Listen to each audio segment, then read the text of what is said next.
தம்பி நீங்க சொன்ன எல்லா சாமான்களும் வாங்கி வந்து வச்சுட்டேன், பாத்துக்குங்க. வணக்கம் ஐயா. தம்பி ஐயா தான் நம்ம ஊர் கோயில் தர்மகர்த்தா. வணக்கங்க.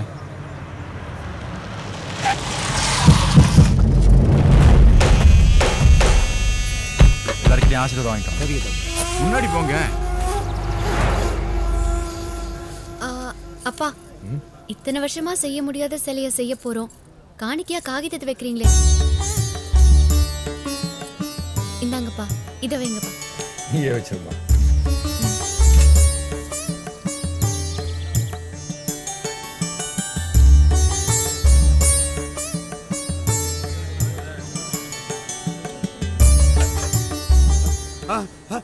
ஐயா மோதிரத்தை காணையா. என்னடா சொல்ற? யாரா எடுத்துப்பா? நல்லா பாரு. டேய் கீழ எங்க விழுந்து கிடக்குற பாருங்க. இருங்கயா, கண்டுபிடிச்சிரலாம். இங்க இருக்கிறவங்க யாராவது மோதிரத்தை எடுத்துக்கணும். கான்ஸ்டபிள்ஸ் எல்லாரும் செக் பண்ணுங்க. எங்க அம்மாவையும் செக் பண்ணுவியா? செக் பண்றதுன்னு முடிவு பண்ணிட்டா யாரா இருந்தாலும் செக் பண்ணி தான் ஆகணும். இன்ஸ்பெக்டர், இத நீங்களா செய்யல இன்ஸ்பெக்டர். யார் பேச்சையோ கேட்டுட்டு தான் இதெல்லாம் செய்றீங்க. இங்க யார் பேச்சையும் கேட்கல. நீ வாய் மூடு. உன்னை பத்தி எனக்கு தெரியாது. டேய் எங்க அம்மாவையே எதிர்த்து பேசுறியா நீ? ராஜேஸ்வரி, பிரச்சனை வேண்டாம். யாராவது எடுத்துருந்தா கொடுத்துருங்கப்பா.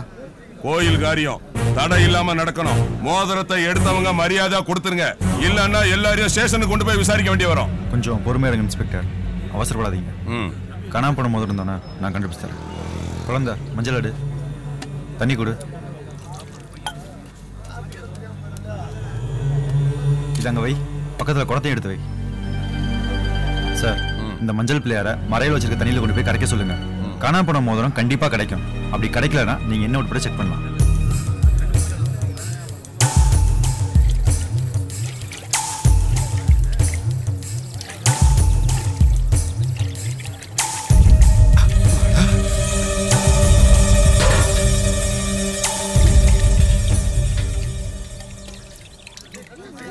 ஐயா மோதிரம் கிடைச்சிருச்சு ஐயா.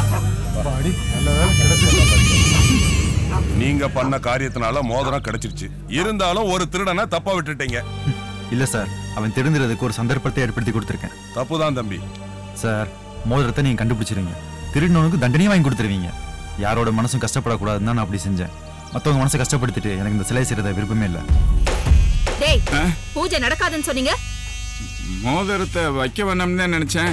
ஆனா இன்ஸ்பெக்டர்கிட்ட மாட்டிக்கிறோமோன்னு பயமா இருந்துச்சு, அதான் வச்சுட்டேன். பூஜையை நடத்திட்டான்ல, இனிமே அவன் உயிரோட இருக்க கூடாது.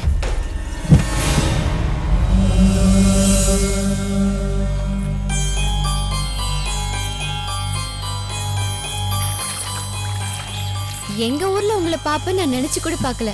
நானும் தான். நீங்க பார்க்க யூத்தா இருக்கீங்க. நீங்க போய் சிரிப்பியான்னு ஆச்சரியமா இருக்கு. ஏன் ஜீன்ஸ் பேண்ட் போட்டிருந்தா சிரிப்பியா இருக்கக்கூடாதா என்ன? நம்ம செய்யற வேலைக்கும் போட்டு ட்ரெஸ்க்கும் சம்மந்தமே இல்லைங்க. ஆமா, எதுக்காக என்ன பார்க்க வந்தீங்க? ஏன் வாட்ச் உங்ககிட்ட எப்படி? மதுரையில பாட்டி குளத்துல விழுந்தப்போ காப்பாத்துனீங்களே, அப்ப என்கிட்ட தான் வாட்ச் கொடுத்தீங்க. ஓ அப்படியா, ரொம்ப தேங்க்ஸ்ங்க. உங்களுக்கு ரொம்ப ஹெல்பிங் மைண்ட். ஹலோ, வாட்ச் பாருங்க, 2 முள்ளும் ஒண்ணா இருக்கு. இன்னும் கொஞ்ச நேரத்துல அதுவே பிரிஞ்சிரும். கவிதா கண்ணு, யாருன்னு கண்டுபிடி பார்க்கலாம். கொழுது கொல்ல பார்த்ததோ தெரியுமா? கேட்டாலே தெரியும். 24 மணி நேரம் உன்னையே சுத்திட்டு வர இந்த மாமனை விட்டுட்டு உன்னையும் சுத்தியுமா இருக்கான். அவன்கிட்ட உனக்கு என்னமா பேச்சு? அதெல்லாம் உன்கிட்ட சொல்லணும்னு அவசியம் இல்ல.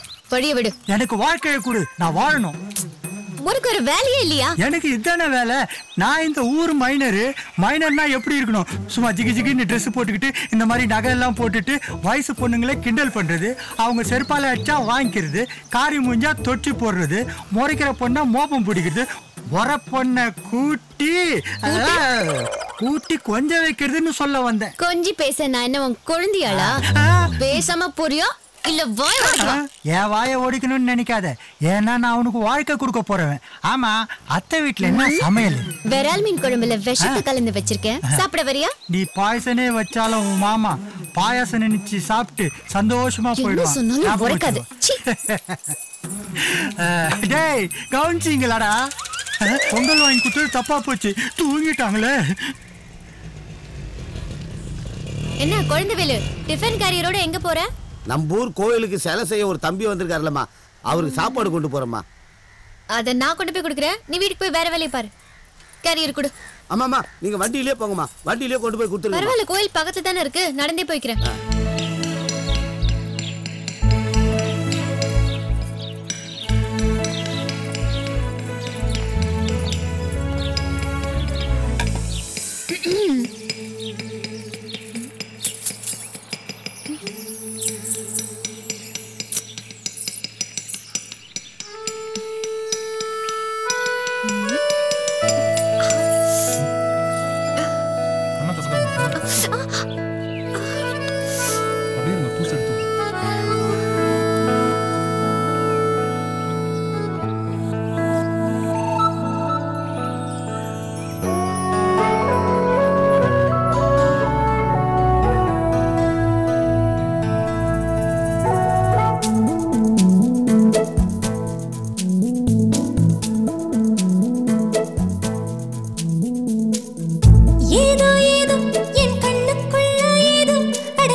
அம்மா